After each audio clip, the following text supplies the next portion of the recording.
선생님들 처음이니까 질문을 좀 많이 해주셨으면 좋겠어. 선생님, 우리가 고전은 뭐가 있다 그랬습니까? 과학적 관리론, 그렇죠? 그다음 행정 관리론, 그렇죠? 그다음 신고전의 인간관계론, 행태주의. 행태주의 하면 누가 떠올라요? 사이먼.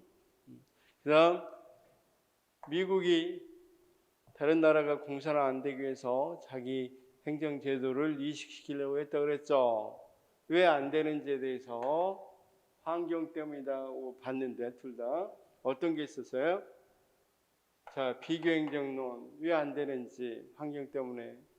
그다음 발전 행정론은 그럼 환경을 바꾸자, 그렇죠? 그다음 현대적으로 와서 신행정론 나왔고 그다음 어떤 게 있었다고 그랬습니까? 공공선택이론. 공공선택이론과 우리가 신제도주의가 합해져서 뭐가 됐다고? 합리적, 미안해요. 합리적 선택이론과 신제도주의가 합쳐져서 공공선택이론.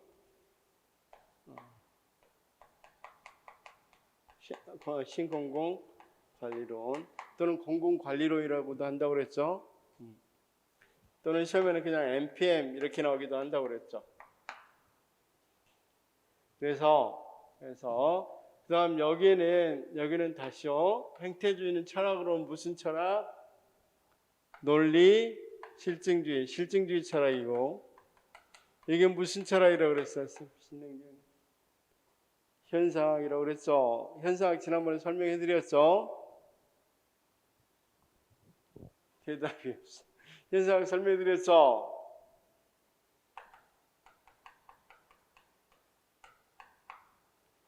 현상학 비판이론도 설명했는데 시험에는 안 나오니까 크게 염려하지 않으셔도 된다고 그랬고, 현상학은 지금 한두 문제씩 꼭 어쩌다 한 번씩 나오긴 한데 이것도 좀 알아두시라고 그랬고.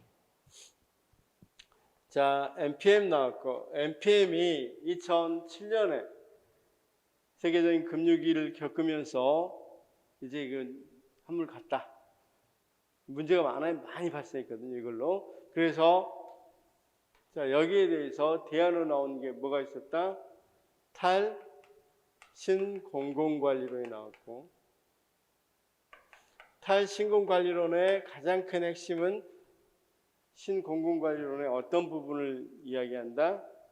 분절화. 그렇죠?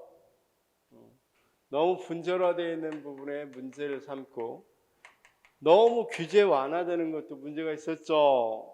이런 규제 완화가 금융위기를 불러일으키는데 굉장히 크게 어느 정도는 지킬 건 좀 지켜줬어야 되는데 그걸 다 풀어버리니까 문제가 될 수 있겠죠. 그래서 규제 완화가 아니라 어느 정도 재규제하려고 하고, 그렇죠? 이렇게 분절화보다는 통정부, 여러 가지 통정부 통째로라는 뜻이니까 서로 연계되고 이 연계된 정부를 말하겠죠. 그렇죠? 그런 것들을 강조한다고 그랬죠. 그래서 여기서 강조한 것 한번 이야기해 봅시다. 통정부를 지향하고 뭐 한다 그랬어? 규제를 이야기하고, 그렇죠? 그다음 분권과 직권을 어느 정도 적절히 조화를 이루려고 한다고 그랬죠. 분권과 여기는 신공공관리론에서는 분권화를 강조한 데 위해서 분권화와 직권을 적절히 조화시킨다. 이런 것들을 이야기했죠. 자, 이런 것들을 한번 다시 보시고, 그다음 우리가 어떤 거 오늘 지금부터 할 거는 뉴 거버넌스. 자, 지금 뉴 거버넌스부터 보도록 하겠습니다. 뉴 거버넌스가 등장 배경을 보니까 계층제적 관료제의 한계, 공공서비스의 이원화, 전략의 결과 정부 계획이 진행됨에 따라 공적 부분의 기업과 비영리 단체의 참여가 증가하고 있었고, 이러한 변화로 인해서 기존 국가의 역할이 각각의 주체가 분담할 필요성이 제기되고, 그다음 공공가치의 구현은 정부의 능력뿐만 아니라 거기다 별표를 치면 협력적 네트워크 관리 능력에 의존하게 됐다. 그렇죠? 그래서 협력적 관리. 그래서 이제 정부의 역할이 어떤 것이 된 거예요? 기업가보다는 조정자 역할을 해야 되겠죠. 여러 가지 단체, 시민단체나 또는 시장이나 정부 간에 조정을 할 수 있어야 되겠죠. 조정자 역할을 하게 된다. 그 다음 거기 정의가 있는데, 항상 정의는 체협의만 보면 돼요. 체협의 또는 협의. 그래서 168페이지 보니까 협의 거버넌스는 뭘 말한다? 뉴 거버넌스를 말한다. 뉴 거버넌스는 어떤 거냐? 거기 위에 있는 것처럼 뉴 거버넌스는 어떤 거다? 거긴 뉴 거버넌스는 주체가 정부, 그다음 시장, 시민사회단체가 문제를 해결하는 걸 말하죠. 서로 연계해서, 상호 연계해서 문제를 해결하는 걸 말한다. 거기 쌤 밑에 라본의 제일 밑에 있죠. 정부와 기능을 일방적으로 시장이 이양하고 정부 기능을 축소하기보다는, 여기는 뭘 비판하고 있는가? 이렇게 하자는 게 신공공관리론이죠. 보다는 정부와 시장 그리고 시민사회가 정책 결정과 정책 과정에 공동으로 참여하여 상호 우존적이고 협력적으로 사회 문제를 해결하자. 이게 바로 뉴 거버넌스다 이거죠. 자, 전통적 관료제하고 뉴 거버넌스가 주체, 운영 기재, 정부 역량으로 서로 비교되어 있습니다. 간단히 보면 되겠고, 선생님 거기 유사점하고 차이점을 보시면 돼. 유사점과 차이점. 자, 유사점에는 뭐가 공통적이라고 그랬습니까? 뭘 잡아주라? 정부의 역할이 방향 잡기, 그쵸? 그건 유사점입니다. 근데 차이점, 무엇에 중점을 둔다? 결과를 강조하지만 뉴 거버넌스에서는 과정에 초점을 둔다. 그 다음 신공공관리론은 정부 내부의 관리 계획이라면 뉴 거버넌스는 외부 계획에 초점을 두는 거죠.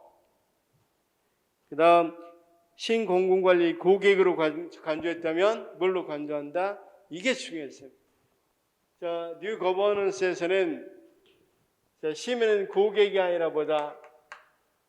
고객이 아니라 국민들은 시민이다. 고객은 우리가 수동적인 거라면 시민은 이제 참여하는 거죠. 능동적인 참여. 여기가 핵심이고 여기 굉장히 중요한 말입니다. 자, 그다음 제일 위에 차이점임에서 결과 과정도 좀 알아주시면 좋겠고, 거버넌스의 특징했는데 거기 파트너십, 유기적 결합관계 중시, 공식적 비공식 요인 고려, 정치적 특성을 강조한다. 그다음 거기보다는 그 위에 표 좀 봅시다. 표에서 차이점을 주로 보면 되겠죠. 공통점에서는 그 두 번째 이 부분, 노적기가 아닌 방향 잡기, 이 부분은 공통점이죠. 자, 거기 이 차이점에서 인식론적 기초는 아까 이야기했다시피 신공공관리론은 신자유주의 입장이라고 그랬죠. 그 다음 뉴 거버넌스는 공동체주의 입장이죠. 쌤 신자유주의하고 프리드만의 신자유주의하고 쌤 공동체주의하고는 이런 건 좀 잘 알 수 있죠.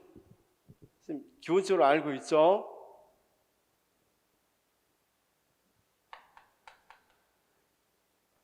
신자유주의와 공동체주의. 쉽게 말하면 신자유주의는 우리가 이 어떤 거라 그랬어? 원래는 자유주의 사상, 특히 자유주의. 보이지 않는 손을 이야기하는 스미스의 일을 계승했다고 그랬죠? 스미스. 그래서 신자유주의 프리드만. 그다음 공동체주의는 어떤 거예요? 공동체주의. 마이클 샌들 교수 알아요? 마이클 샌들 교수. 정의란 무엇인가? 그 사람 대표적인 공동체주의자예요. 자, 한번 물어볼게요. 그러니까 BTS가 군대를 가야 되겠어, 안 가야 되겠어? 군대를 가야 된다. 대답을 하는. 군대를 가야 된다. 안 가야 된다. 좋습니다. 왜 쓰면 안 가야 됩니까?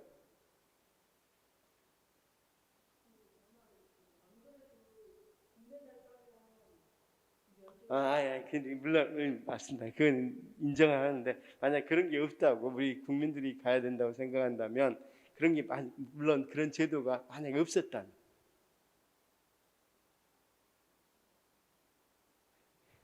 우리가 합리적으로 생각해 보면 걔들이 100억을 그냥 내놔요. 한 명이 대표가. 그러면 진짜 몸 건강하고 뭐 그 사회에 사는 애들이 내가 대신 가줄게. 그럼 군대 더 잘 지켜지겠죠.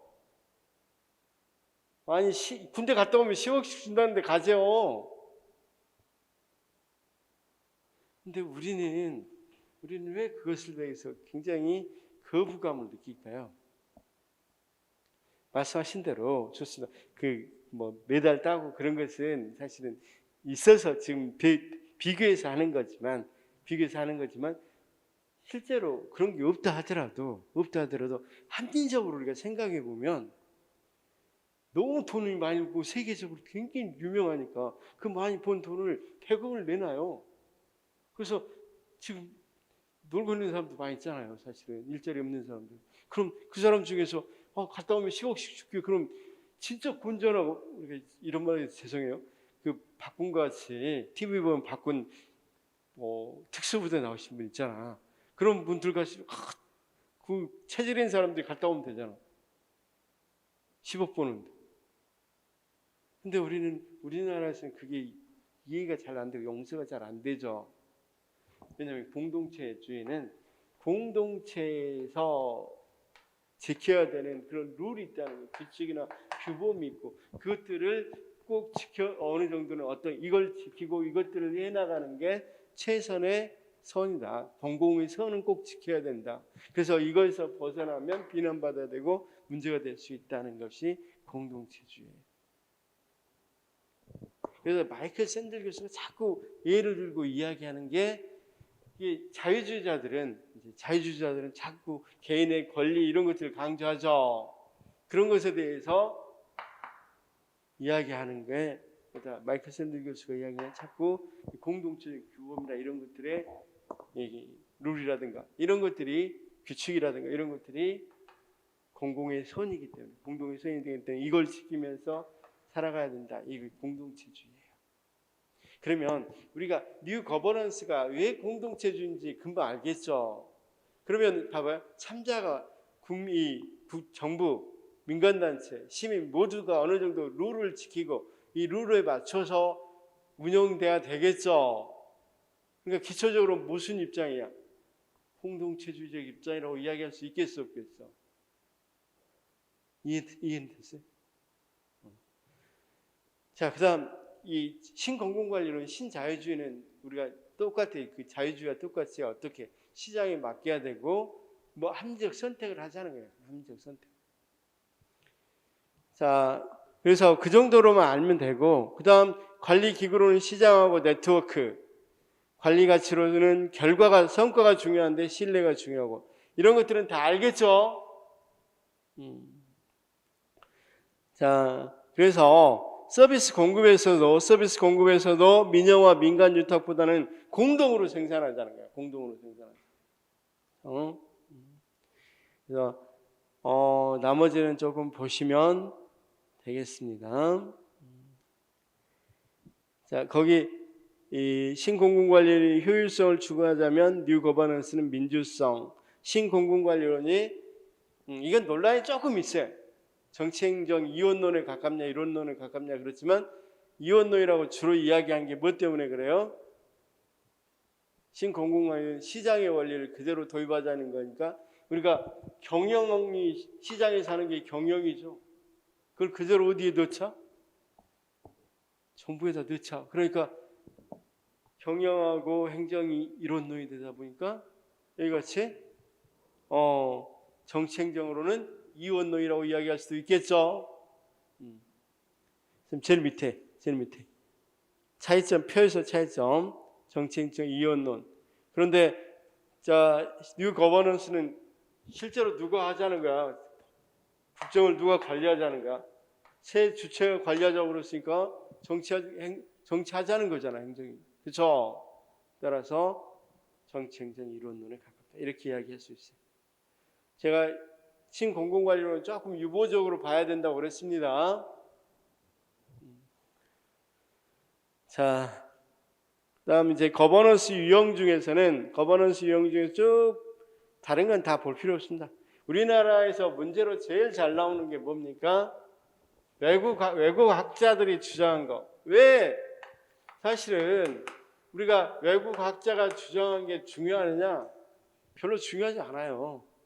근데 왜 우리가 시험 볼 때 중요하냐면 오답 문제를 잘못 내지 않게 하기 위해서는 무조건 외국 학자가 주장한 것 중에서 어떤 거냐 그러면 논란이 있다 하더라도 뭡니까? 외국 학자가 말한 거 그대로 거기서 판단하면 되죠. 얘가 그렇게 말했다는데 그렇죠? 이런 거야, 이런 거.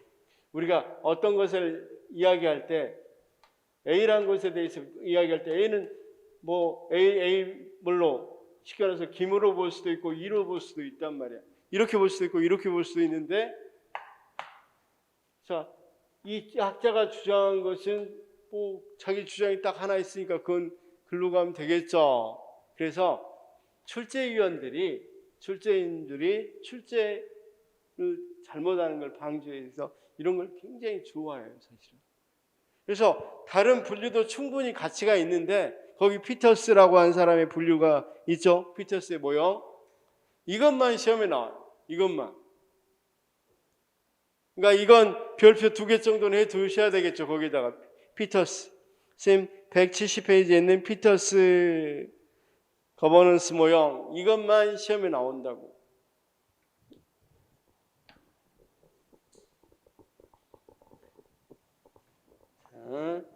그래서 거기 시장적 정부 모형, 그다음 참여적 정부 모형, 신축적 정부 모형, 탈내부 규제 정부 모형 이렇게 돼 있죠.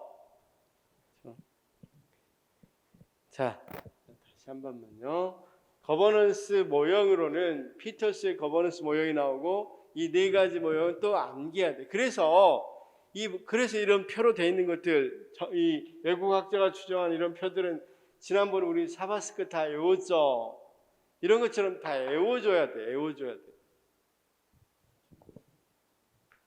시장적 정부 모형에서 제일 중요한 건 문제가 뭐냐? 왜 거버넌스로 가야 되느냐? 거기에 자 정부의 독점 때문이다. 그거 이치하면서 나온 게 시장적 정부 모형이고 문제가 뭐냐? 계층제 때문이다. 그러면 참여적 정부 모형이고 문제가 뭐냐? 너무 영속성, 유연하지 못하고 경직된 영속성 속에는 경직성이란 말이 들어가 있습니다. 너무 경직되어 있기 때문에 문제다. 그러면 신축적 정부 모형. 그다음 너무 내부 규제가 심해서 거버넌스 형태로 운영돼야 된다. 이건 뭐다? 탈내부 규제 정부 모형이라고 그래요. 탈내부 규제 정부 모형이라고 불러요. 자, 그런데 사실은 그 모형은 거버넌스하고 조금은 거리가 있음에도 불구하고 그 시험에는 그런 학자들이 주장한 것들이 주로 나오다 보니까 자 봐봐 그게 어떻게 거버넌스 모형이 되는지 정확히 설명도 안 돼 있을 뿐만 아니라 여기 봐봐요 쌤들이 생각하기에 자 시장형 정부 모형은 뭐가 문제다? 독점을 문제시한다. 그래서 가장 대표적인 모형으로 공공부문에서도 시장 운영 기법이 동일하게 적용될 수 있다고 보고 공공부문의 시장 경쟁을 지향하며 저비용과 고효율을 목표로 한다. 시장을 신뢰하는 공공선택론이나 신공공 관리론에 뿌리를 두고 있으며 정부의 독점성을 주로 문제로 삼는다. 그래서 지금 이거 거버넌스하고 뭔 상관이 있는데? 이름만 거버넌스 모형이야. 제가 봤을 때는 그렇죠? 근데 이거 시험을 낸다고 거버넌스 모형이다고. 우리가 알고 있는 거버넌스하고 다르잖아. 여기 정부 주도형 거버넌스잖아, 그냥. 그렇죠? 그래서 여기 이 모형은 사실은 정부가 주도할 때 정부 주도형 거버넌스에서 너무 정부가 하지 않고 시장의 원리를 많이 해서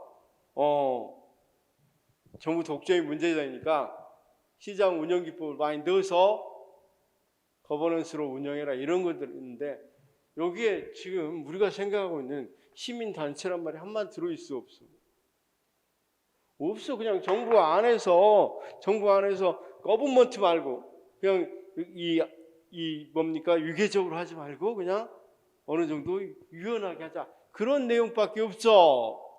두 번째 봐요 거기 참여적 정부 모형은 경직성 거기 또는 이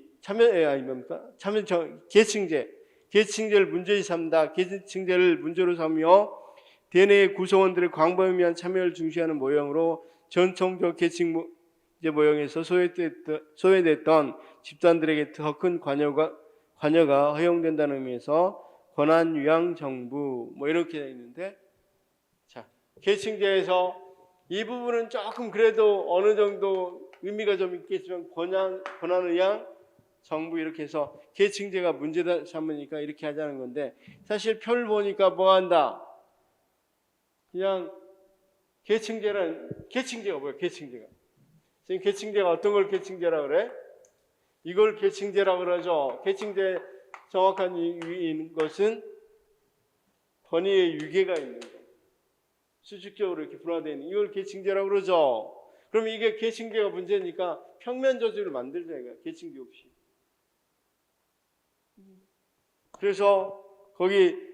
그래서 총품질 관리팀이나 팀제 그리고 TQM 알죠? 팀제 이런 거 하자는 거야. 그런 걸로 바꾼다는 거야. 그다음 그래서 그 사람들끼리 협의나 협상의 사자 이런 거고. 그다음 신축적 정부 모형은 뭐 때문에 문제가 된대요? 경직성이 문제된대. 연성 정부라고도 하며 조직 구조, 인력 관리, 예산 관리 등에 있어서 탈항구성, 유연성, 그러니까 그냥 경직되게 하지 말고 유연하게 하자는 거야. 그다음 탈내부 규제라는 건 내부 규제를 문제시 삼고 공무원들에게 뭘 주자? 자율성을 주자는 거야. 그렇죠? 그래서 쌤 이런 것들은 사실은 지금 여기서 말하는 뉴 거버넌스하고는 좀 거리가 있는 그런 분류죠. 그래서 그냥 이런 건 표로 그냥 외워버리시기 바래요. 이거는 제일 문제가 많이 나오는 게 원인이 뭐냐? 그걸로 문제가 많이 나와요. 정부 독점이다? 그럼 뭘로 한다? 정부 독점이 문제다. 그러면 시장적 정부 모형. 그쵸? 계층제가 문제다. 그러면 참여적 정부 모형. 경직성이 문제다. 신축적 정부 모형. 그쵸? 그 다음, 내부 규제가 문제다. 그러면, 탈내부 규제 정부 모형. 그러면 뒤쪽은 잘 안 되겠죠? 내부 규제 답이 나와 있잖아, 거의. 그러니까 앞쪽 두 가지만 잘 보시면 되겠죠? 그다음 넘어가서 넘어가도 됩니다. 그 나머지는 시험이 잘 안 나오니까 넘어가고. 자, 신공공 서비스 쪽 봅시다. 신공공 서비스. 자, 여기 보시면 신공공 서비스는 아까 어떤 거라고 그랬습니까? 가장 중요한 게 신공공 서비스에서 가장 중요한 것은 정부가 방향 잡기도 하지 말라는 거죠. 오직 봉사해라는 거죠. 그래서 거기 보니까 신공공 서비스에서 자, 가번은 한번 읽어보시고요. 나 다번. 자, 공공 관료는 동료 관료들과 시민들의 의견을 존중하고 공문에 대해 말하기보다는 듣기, 방향 잡기가 아닌 봉사의 역할에 중점을 둬라. 결국 행정의 주된 목적은 능률적인 업무 수행이 아니라 시민의 삶의 질을 향상해야 된다. 민주적 시민의식이 이론이고 공동체와 시민사회 모델 적극적 참여를 강조하고 조직적 인본주의 포스트모던 행정학으로서 담론을 강조한다. 그래서 비교해서 뉴 거버넌스 비교해서 두 번째 줄 끝부분이 중요한데 신공공 서비스는 뉴 거버넌스와 유사성을 지니지만 시민들이 참여하고 토론할 수 있는 무슨 장? 담론의 장을 제공한다는 점에서 차이가 있다고 그랬죠. 자, 그래서 키워드들 봅시다. 봉사, 그다음 담론의 장, 그다음 아주 중요한 또 하나 있습니다. 거기 신공공 서비스의 7가지 원칙 중에서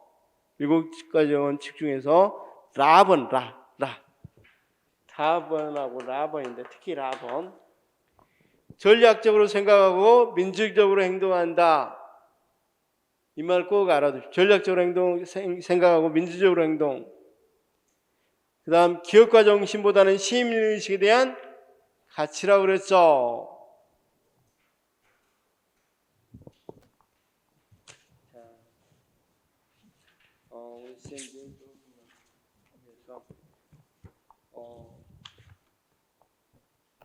우리가 신고리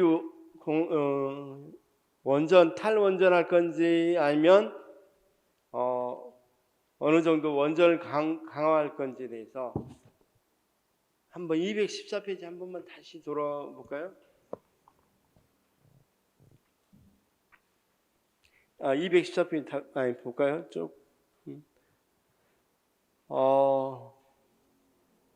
우리가 공론조사라고 거기 나와 있어. 그림 214페이지죠. 214페이지. 공론조사 그림까지 나와 있죠. 이게 신고리 5,6호기를 더 건설할 건지 이 탈원전으로 갈 건지 아니면 원전을 계속 유지할 건지 이것에 대해서 이런 식으로 한 것들을 공론이라고 그래요. 공론. 이런 식을 이상으로 삼는 게 담론이야. 담론. 다시요. 이런 걸 공론이자 담론이라고 합니다. 공론조사라고 부르고. 선생님 거기 우리 어떻게 해줬어요? 과정을 보니까 사람들이 1차 조사한 뒤에 사람들이 모여서 자 여론조사할 때는 정보가 풍부해요? 아니면 정보가 풍부하지 않아요? 자 선생님 우리 원전에 대해서 많이 알고 있어요? 없어요? 모르니까 원전 찬성 탈원전 해야 됩니까? 원전을 계속해야 됩니까? 뭘 알아야 이야기하지. 근데 우리 여론조사는 그렇게 여론조사하죠? 막연히.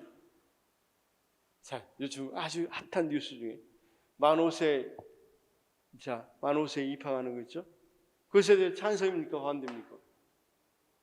우리는 모르고 그냥 한다고. 그렇죠?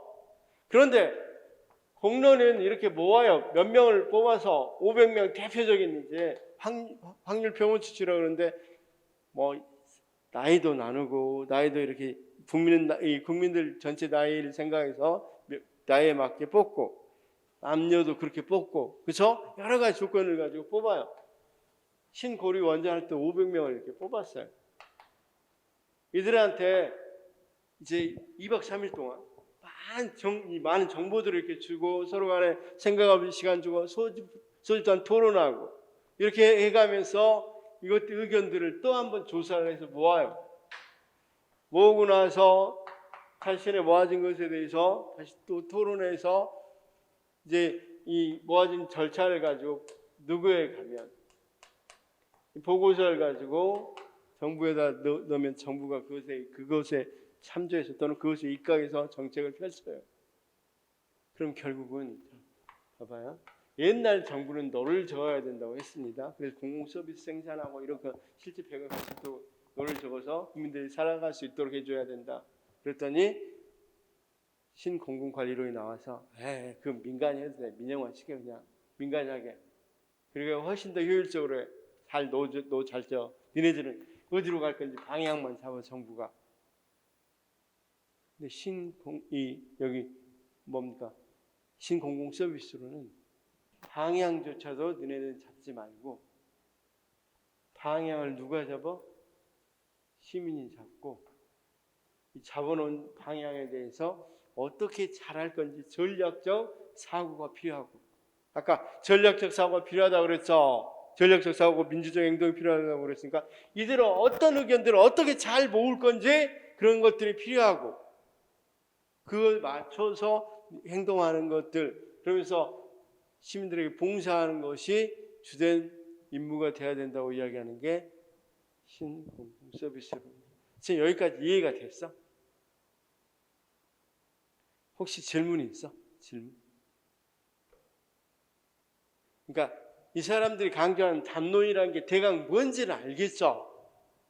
그러면 왜 이 사람들은 무엇조차도 하지 말래? 방향 잡기조차도 누구에게 맡겨놓으래?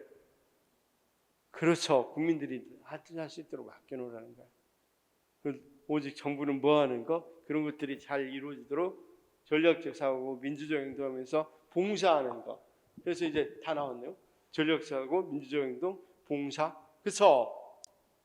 그다음 담론. 자, 그러면 거기에 대해서 한번 선생님 거기 174페이지 보면 신공공관리론하고 뭐하고 비교해놨어요? 신공공서비스론하고 비교해놨죠. 그렇죠? 이 부분도 잘 보시면 돼요. 그런데 방금 이야기한 건 4개 키워드만 갖고 있으면 돼요. 4개 키워드만. 자, 그럼 한번 우리가 공공가치론도 상당히 중요한데 그냥 이건 어떤 거 시험에 한 번도 안 나왔고 이거하고 거의 비슷하다고 생각하고 넘어가도 돼요. 이 부분은 최근에 이야기된 거라 이 부분은 넘어가도 됩니다. 다음 그럼 177 한번 볼까요? 기출 문제 지문을 통해서 한번 보도록 하겠습니다. 자, 맞춰봅시다. 신공공관리론은 결과에 초점을 맞추는 반면 뉴 거버넌스, 이제 그 거버넌스 이야기입니다. 과정에 초점을 맞죠? 신공공관리론은 조직 내 관계를 다루는 반면 뉴 거버넌스는 조직 간 관계를 다룬다. 지문들이 거의 대부분 반복되고 이런 지문들이 계속 쓰여요. 신공공관리론은 정치행정, 이론론 성격이 강하지만 뉴 거버넌스는 정치행정, 이거 거꾸로 됐다고 그랬죠? 그렇죠? 신공공관리론은 국민을 고객으로 보는 반면 뉴 거버넌스는 국민을 국정 파트너로 시민으로 본다. 맞죠? 신공공관리론과 뉴 거버넌스 모두 방향잡기 역할을 중시한다. 여기 맞죠? 신공공관리론에서는 기업을 방향잡기의 중심에 뉴 거버넌스는 정부를 방향잡기의 뉴 거버넌스는 정부를 방향잡기가 아니라 아까 서로 간의 연계에서 중점을 둬야 되겠죠.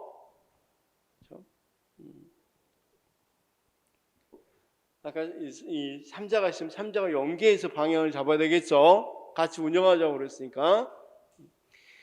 자, 6번 신공공관리론은 작은 정부를 중시하면서 행정과 경영을 동일시하지만 뉴 거버넌스는 큰 정부를 중시하면서 행정과 경영을 분리시킨다. 쌤, 뉴 거버넌스라고 그런다고 그래서 큰 정부를 중시한다고 할 수는 없겠죠. 지금 다시 한번 봐봐. 정부가 커야 돼? 아니면 정부를 지금 셋이 나눠서 하자는 거야? 셋이 나눠서 하자는 건데 큰 정부는 말이 안 되죠. 작은 정부는 그대로 하되 작은 정부를 어떻게 할 거냐? 그랬더니 주로 어디에 맡기자? 시장에 맡기자. 그게 신공공관리론이고 그게 아니라 서로 간에 연계하자. 그대로 두고 작은 정부는 작은 정부지만 그대로 두고 연계하자. 뭡니까? 거버넌스론. 자, 그다음 신공공 관료론에서는 부분간 협력에 뉴 거버넌스는 부분간 이건 거꾸로 돼 있죠. 경쟁협정 다 거꾸로 돼 있고 두 이론 모두 정부 실패를 이념적 토대로 설정하여 그 대응책을 마련하고자 하며 투입보다는 산출에 대한 통제를 강조한다. 이건 맞습니다. 피터스의 정부 모형에 의하면 참여 모형에서는 조직의 고유층과 최하위층 간의 계층 일수가 많자. 그렇다고 그랬죠. 자, 우리가 여러분 봅시다. 피터스는 자 뭐가 있었다 그랬어? 시장적, 그렇죠? 그다음 시장적인 건 정부의 독점 문제다. 그다음 두 번째 어떤 게 있어? 계층제재가 문제다. 무슨 정부라고 그랬어? 참여적은 계층이 문제고 여기는 정부의 독점이 문제고, 그렇죠? 자, 신축적 또는 유연적 이런 것은 뭐가 문제라? 경직성이 문제라고 그랬죠. 그다음 내부 규제, 이건 뭐가 문제입니까? 내부 규제가 문제라고 그랬죠. 그리고 여기는 시장에 맡기고 여기는 조금 계층제를 완화한다고 그랬죠. 그렇죠? 그래서 단층 조직 이런 것들 만들자고 그랬죠. 계층제를 완화, 단층 조직 같은 걸 만들고 경직적인 것은 우리가 유연하게 하자고 그랬죠. 예산이나 인사제도의 유연한 제도들을 도입하자. 나중에 보면 이게 예산 인사의 유연한 조직이 많이 이야기 돼요. 그 다음 여기에서는 내부 규제를 없애서 공무원들에게, 관료들에게 뭘 주자? 어느 정도 자율성을 주자는 거죠. 그러면 거기 자, 피터스의 정부 모형에 의하면 참여 모형은 조직의 고유층과 최하층 간의 계층의 수가 맞죠? 자, 피터스의 정부 모형에 의하면 유연 정부 모형은 변화하는 정책 수에 맞춰 탄력적으로 구성을 활용함으로써 이들의 조직과 업무에 대한 몰입도를 높인다. 피터스의 정부 모형에 의하면 유연 조직 모형은 변화하는 정책 수요에 맞춰 탄력적으로 구성을 활용함으로써 이들의 조직과 업무에 대한 몰입도를 높인다.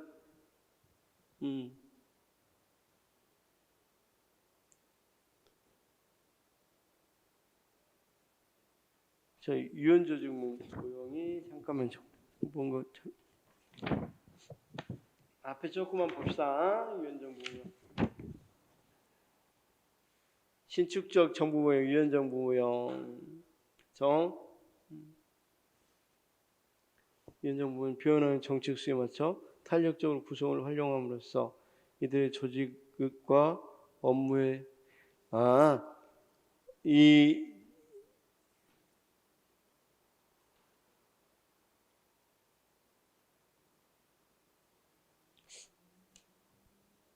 보통은 임시 조직을 만들어서 하자고 그러는 건데, 그렇죠?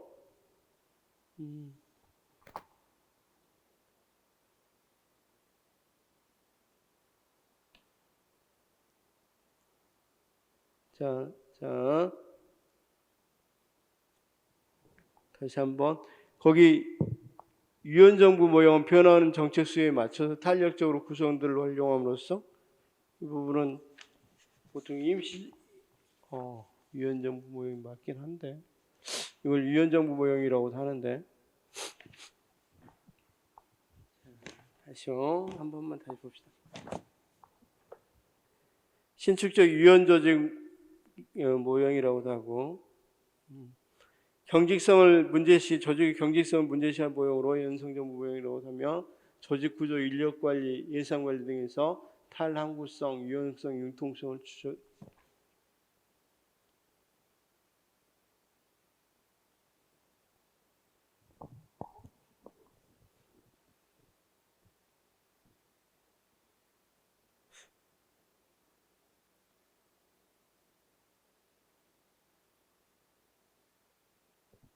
잠깐 이건 뭐 일단 별표 하나 해놓으시오. 별표 하나가.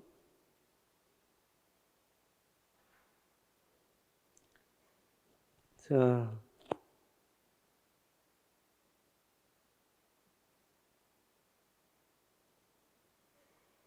일단은 그 부분은 10번 부분은 한번 다시 봐보겠습니다.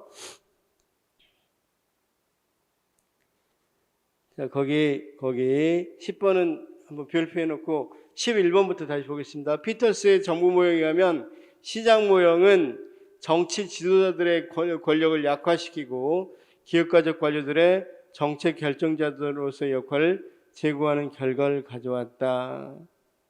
뭐 이건 자, 쌤 거의 피터스가 말한 건 정부 모형이면 시장 모형은 아까 어떤 것이 정부 독점의 문제라고 그랬죠. 정부 독점의 문제니까 정치 지도자의 권력을 약화시키고 기업가적 관료들의 정책 결정자로서의 역할을 제고하는 결과를 가져왔다. 자, 그 다음 한번 12번까지 보겠습니다. 피터스의 정부 모형에 의하면 탈규제 모형은 정부 역할의 적극성 및 개입성이 높으면 뭡니까 또? 공익구현이 어렵다니 이건 틀렸죠. 이건 틀렸고 그 다음 피터스가 제시하는 전통적 관료제에 대한 대안적 정부 모형에 따르면 시장 모형은 민간 부분이 공공 부분보다 본질적으로 성과 측면에서 우위에 있다고. 이것도 맞죠? 12번하고 11번이 좀 애매하게 써져 있습니다. 10번하고 11번이 11번 피터스의 정부 모형에 의하면 시장 모형은 정치 지도자의 권력을 약화시키고 기업가적 관료들의 정책 결정자들의 역할을 제고하는 결과를 가져왔다. 그것보다는 그냥 시장 모형은 정부 독점이 문제이기 때문에 정부에게 맡기자는 거죠. 아니 시장에 맡기자는 거니까 이건 조금 애매합니다. 자, 10번하고 11번은 정확히죠. 제가 문제를 좀 보겠습니다. 이 문제는 문제가 나왔을 때 답이 워낙에 몇 번이 명확히 했기 때문에 13번이 좀 명확해서 10번, 11, 12번을 조금 생각을 안 했습니다. 10번, 11번을 좀 정확히 살펴보고 다시 풀어봅시다. 넘어갑시다. 일단은 14번 10번하고 11번만 별표 좀 쳐놓으시기 합니다. 10번하고 11번만 별표 쳐놓으시기 바라고. 14번 피터스가 제시하고 있는 전통적 관료제에 대한 대안적 정부 모형에 따르면 참여 모형은 고위관료와 시민들의 책임 있는 정치 참여를 강조한다. 고위관료 아니죠? 자, 그다음 피터스가 제시하고 있는 전통적 관료제에 대한 대안적 정부 모형에서 따르면 위헌 모형은 전통적 관료 조직의 경직성이 불러오는 문제점을 지적하여 임시적 관료의 필요성을 주장한다. 이건 맞습니다. 미안합니다. 저기 10번은 위헌 정부 모형은 정책 수요에 맞춰 탄력적으로 구성을 활용하는 게 아니라 임시 조직을 만든다고 그럽니다. 미안합니다. 탄력적으로 구성원들을 활용하는 게 아니라 임시 조직을 만들자는 거예요. 임시 조직을 만들어서 하자는 것이 탄력적으로 구성원들을 활용하자는 게 아니라. 그러니까 무슨 차이가 있냐면 쌤, 에드호크러시라고 들어봤죠? 임시 조직을 만들어서 하는 거지 여기 있는 조직원들을 탄력적으로 여기로 움직이거나 이런 인사관리로 탄력적으로 하는 것이 아니라 자, 임시조직 같은 것을 만들어서 하자는 거예요. 만들어서. 자, 그다음 피터스가 제시한 전통적 관료제에 대한 대안적 정부 모형에 따르면 저통제 모형은 공직사의 내부 통제 완화를 통해 저통제 모형은 탈내부 규제 모형입니다. 공직자의 잠재력과 창의성이 고양되면 관료제는 역동적으로 기능할 것으로 가정한다. 이건 맞습니다. 피터스가 제시한 정부 개혁 모형에 따르면 시장 모형에서는 조직의 통합을 통한 집권화가 아니라 분권화겠죠.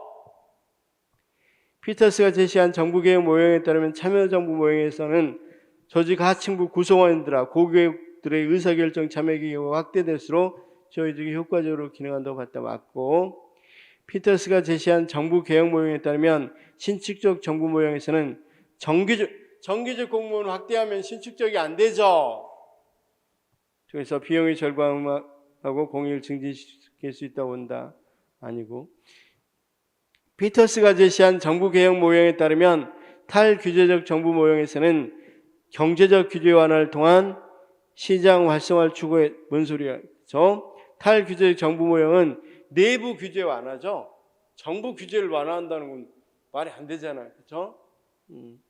경제적 규제 완화는 국민에게 하는 건데 내부 규제 완화죠.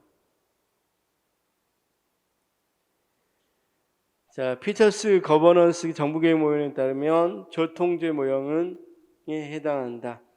정부 관료제가 공공봉사 의지를 지닌 대규모 헌신적인 구성으로 구성되어 있다는 것을 전제하여 정부가 내부 규제가 제거되거나 축소되면 정부 관료제가 훨씬 역동적이고 효율적으로 기능할 것으로 가정한다. 맞습니다.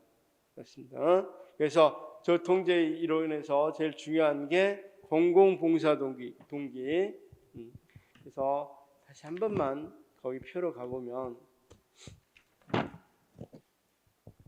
자, 탈규제 모형에서는 공공봉사 동기, 여기 부분 없네. 공공봉사 동기입니다. 동기에서를 강조합니다. 공공봉사 동기.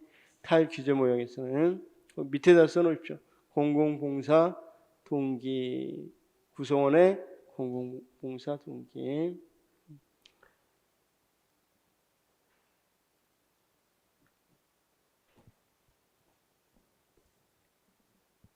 그다음 11번을 아까 내가 10번을 모르니까 당황해서 11번도 생각이 안 났는데 11번은 뭐가 틀렸어요? 거기 자, 기업가적 관료는 뭐하고 관련돼 있어? 기업가적 관련해서 기업가적 관료는 탈규제 모형과 관련돼 있어. 기업가적 관료. 다시요. 기업가적 관료는 뭐하고 관련됐다고? 탈규제 모형. 그렇죠? 시장에서는 누구에게 맡기는 거야? 그냥 시장에 맡기는 거라. 거기 한 번만 다시 봐주시면, 돌아가서 봐주시면,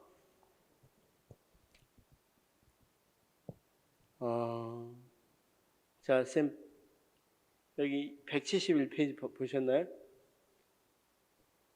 시장적 정부 모형에서는 거기 정책 결정 개혁 방안에서 내부 시장 사회적 유인 이렇게 돼 있죠. 그 다음 참여적 정부 모형에서는 협의하고 협상이라고 돼 있죠. 그 다음 신축적 정부 모형에서는 실험이라고 돼 있죠. 그 다음 탈내부 규제 모형에서는 기업가적 정부라고 돼 있죠. 그래서 기업가적 관료는 탈내부 규제에 해당돼. 탈내부 규제에 해당돼. 그래서 쏘리.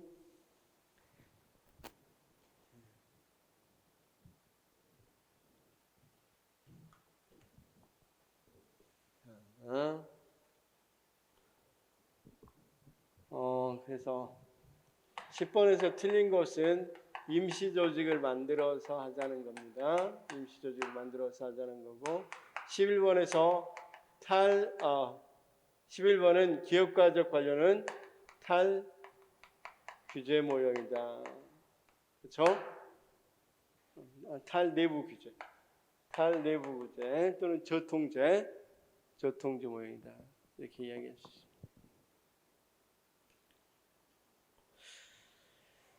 자, 다음 시간에 한 번 더 보고 난 뒤에 더 자세히 이야기해 드리겠습니다. 스톤이 제시한 레짐 중 다음 내용과 가장 관련이 깊은 것은 중산층 진보 레짐이다. 이거 갑자기 레짐이 나왔는데 이것도 마찬가지. 어디서 나오냐면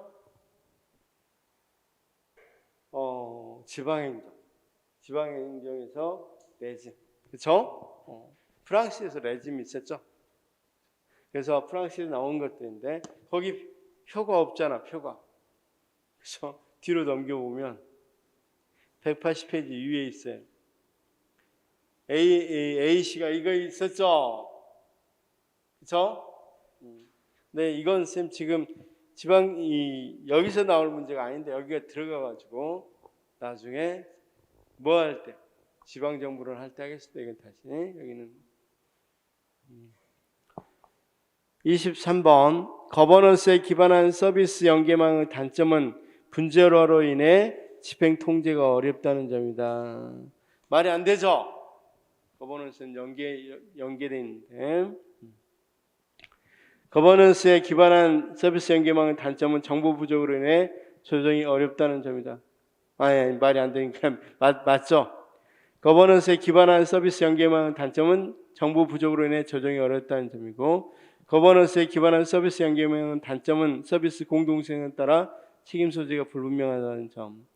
거버넌스에 기반한 서비스 연계망의 단점은 이해 당사자가 각 상호 의존적인 교환의 필요성이 증가한다는 점이다.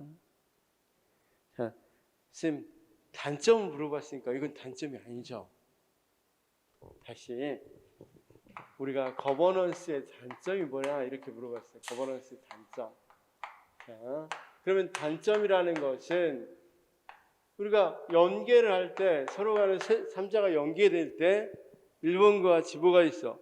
우리가 서로 간에 안 가르쳐 주려고 하는 부분도 있겠죠. 서로 멀리 당연히 정부는 나름대로 여기하고 단절이 될 수도 있겠죠. 따로따로 생각할 수 있는 문제점입니다. 항상 연계된다는 보장 없으니까. 그다음 거기 같이 조정이 사실은 많은 서로 부딪히는 문제는 조정할 수 있어 없어. 조정이 상당히 어렵죠. 그런 단점이 있고 공동 생산에 따라서 공동으로 생산하면 누가 책임질 건지 그렇죠? 이런 문제가 있을 수 있겠고 그런데 자 단점이 이익 당사자 간 상호 의존적인 교환 필요성이 증가하는 게 단점이다. 말이 안 되죠. 필요성이 증가한다는 게 단점이 될 수는 없잖아. 그건 단점이 아닌 거죠. 단점이 아니다.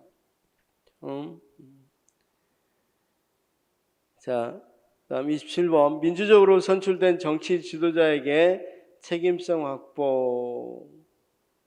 이건 보통 고전적 행정 책임이죠. 재량이 필요하지만 제약과 책임이 수반된다. 리더십을 공유한 협동적 조직 구조, 민간 기관 및 비영리 기구를 활용한 정책 목표를 달성할 유인 체계의 창출, 조직 내 주요 통제권에 유보된 분권화된 조직, 정치적으로 정의된 단일의 목표에 초점을 맞춘 정책 설계 및 집행에서 신공공 서비스에 해당하는 것은 재량이 필요하지만 제약과 책임이 수반되는 것, 리더십을 공유하는 협동적 조직 구조이다. 맞죠? 이 두 가지고 거기 하나하나 해봅시다. 민주적으로 선출된 정치 지도자에게 책임성 확보. 민주적으로 선출된 정치 지도자에게 책임성 확보하는 건 아주 전통적 행정에서 이야기하는 거죠. 전통적 행정에서 나오는 거고 재량이 필요하지만 제약과 책임이 수반되고 리더십을 공유하는 협동적 조직 구조. 다음 민간 기관 및 비영리 기구를 활용해서 정책 목표를 달성한 유인 체계의 창출. 이건 신공공관리론이고 조직 내 주요 통제권이 유보된 분권화된 조직. 자, 정치적으로 정의된 단일한 목표에 의해서 정책 설계. 이건 전통적 행정학이고 행정 행정 책임이고, 신공공 서비스에서 해당하는 것은 재량이 필요하지만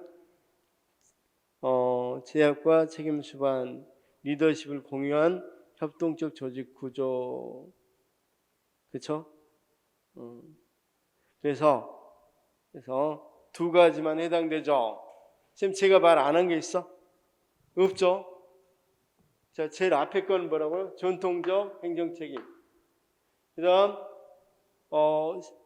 두 번째, 세 번째는 답이고, 세 번째 민간기관 및 비영리기구를 활용해서 정책 목표를 달성한 유인체계를 창출한다고 그랬지, 같이 하는 게 아니라 유인체계 창출. 아까 자 우리가 신제도주의 할 때 설명했죠. 유인체계 이런 걸 창출하는 건 신공공관리론에서 하는 거죠. 그 다음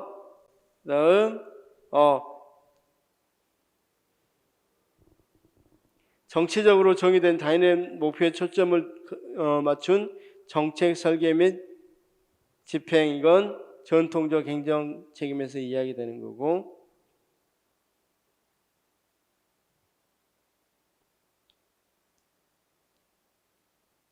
그다음 조직 내 통제권 위보된 분권화된 조직도 역시 신공공관리론이고, 그렇죠? 그래서 선생님 거기에 있는 것처럼, 자 다시요. 재량이 필요하지만 재량이 제약과 책임 수반, 리더십을 공유하는 협동적 조직 구조, 이게 신공공관리론의 특징입니다. 아니 거기 있는 것처럼 공공 서비스론의 특징이고, 데나트와 데나트가 제시한 신공공 서비스론의 주요 내용은 생산성과 더불어 사람의 가치, 맞죠? 가치를 강조하고, 신공공 서비스 이론의 주요 내용은 책임성과 복잡성과 다차원성 맞고, 신공공 서비스 이론의 주요 내용은 전략적 사고와 민주적 행동의 중요성 맞죠? 신공공 서비스 이론의 주요 내용은 관료 역할과 관련해서 방향잡기와 함께 봉사, 방향잡기가 아닌 봉사라고 그랬죠? 신공공 32번 하겠습니다. 신공공 서비스로서는 정부 역할을 노젓기보다는 방향잡기 아니라고 그랬죠? 서비스에서는 방향잡기도 아니라 봉사라고 그랬죠. 봉사. 신공공 서비스로서는 관료는 사회 문제를 해결하는 과정에서 협상과 중재 기능을 강조한다 맞고, 신공공 서비스는 공익을 행정 활동으로 생성되는 부산물, 그냥 이런 부산물이 아니라 공익이 가장 중요하다는 거죠. 다시 한번요. 공익이 가장 중요하다. 그러니까 제일 위에 신공공 서비스로는 봉사, 국민들의 삶의 질의 향상, 이런 공익이죠. 이게 제일 위에 궁극적인 목표가 돼야 되겠죠. 부산물이 아니라. 자, 신공공 서비스로는 정부 관료제의 경쟁 원리를 도입해서 계획할 걸 강조한다. 이건 아까 말한 신공공 관리론이죠. 신공공 서비스로는 기업가적 목표 달성에 또 폭넓은 행정 제한을 허용한다. 이것도 신공공 관리론이고, 신공공 서비스로는 관료가 반응해야 하는 대상 고객이 아닌 시민이다. 자, 이건 여기 X 아닙니다. 여기는 맞습니다. 37번 잘못했습니다. 이건 이 5입니다. 5. 37번 5로 바꾸십시오. X 하지 말고. 38번이 X입니다. 37번 5고 38번이 X. 신공공 서비스로서는 정부 역할은 방향 제시가 아닌 노젓기는 더더욱 아니죠.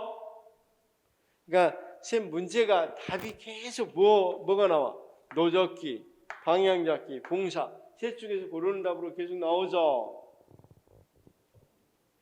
자, 신공공 서비스로서의 관료의 동기부여 원천은 보수나 기업가 정시에는 공공 서비스 제고이다 맞고, 신공공 관리 서비스로서 공익은 개인 이익이 단순한 합산이 아니라 공유하고 있는 가치에 대한 대화 담론 맞죠? 자, 그 다음 신공공 서비스로는 전략적 사고와 민주적 행동을 강조 맞죠? 여기까지는 이론적 통제는 민주주의, 실증주의, 해석학, 비판 이론 맞고, 신공공 서비스로는 공익을 공유 가치에 대한 담론의 결과. 맞죠? 그래서 다면적 책임성 이것도 알아주십시오. 다면적 책임성. 신공공 서비스로는 공공 서비스 이상을 인간에게 가장 높은 가치와 초점을 부여하는 것으로 설정하여 조직은 인간을 존경하는 가운데 협동과 공유된 리더십을 운영할 때만이 성공할 수 있다고 본다. 맞고. 신공공 서비스로는 책임성 확보 방법으로 행정은 민주적으로 선출된 대표자에게 민주적으로 선출된 대표자에게 책임을 다하는 건 옛날 전통적인 행정 책임이라고 그랬죠. 전통적 행정 이론이고 신공공 서비스 이론은 공무원을 반응 대상을 시민보다 고객에 두고 시민보다 고객 아니라고 그랬죠. 자, 데나트와 데나트가 제시한 신공공 서비스를 7가지 기본 원칙으로 하는 민주적으로 생각. 이걸 틀리게 해놨어. 민주적으로 생각한 게 아니라 전략적으로 사고하고 민주적으로 행동해라 그랬죠.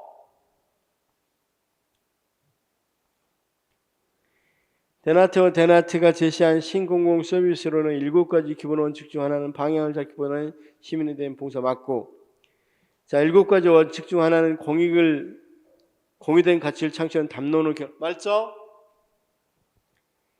자 7가지 기본 원칙 중 하나는 기업주의 정신보다는 시민의식 가치 맞죠? 그 다음 공무원들은 고객이 아니라 시민에게 봉사 맞죠? 자, 신공공 서비스론에서는 공유된 가치에 대한 담론의 결과 맞죠? 신공공 서비스론 정부는 시장의 힘을 활용하는 데 있어 방향잡기 역할 이건 또 틀렸죠. 그러니까 지금 틀린 지문만 쭉 봐도 계속 이 지문으로 틀리게 나오죠. 그러니까 이게 명확하게 지금 어떤 이론이다 명확하게 이야기할 수가 확실히 정립되지 않기 때문에 문제가 반복됩니다. 이렇게 질문이 신공공 서비스론에서는 법, 공동체, 정기기관, 전문성, 시민의식, 다양한 책임성 기재가 중요성을 강조한다. 이거 맞고. 자, 여기까지 다 봤는데 핵심이 뭔 것 같아요? 완전히 거의 뭘로 출제는 돼요? 키워드들로 출제가 되죠. 그럼 키워드 신공공 서비스로는 키워드 하면 알아야 될 게 어떤 거 있다. 공익은 담론의 결과다. 이거 배웠던 것 같고, 자 정부 역할은 방향 잡기도 아니라 국민에게 봉사하는 것이다. 이렇게 이야기했죠. 그다음 이걸 하기 위해서 전략적 사고와 민주적 행동이 필요하다. 이렇게 이야기했었죠. 그래서 이런 것들은 좀 봐두시기 바랍니다.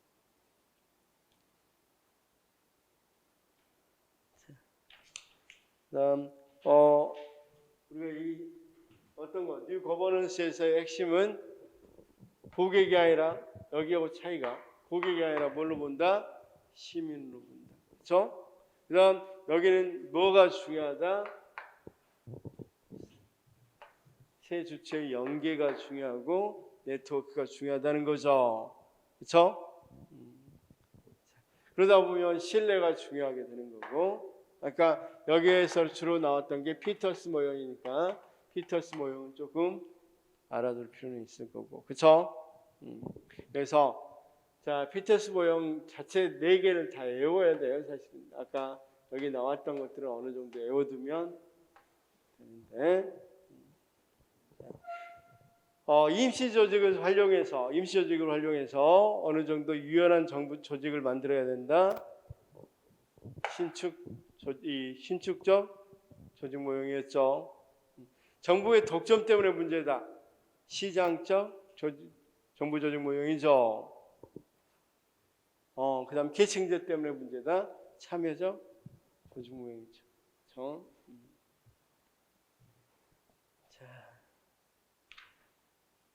조금 쉬었다가 두 번째 하겠습니다.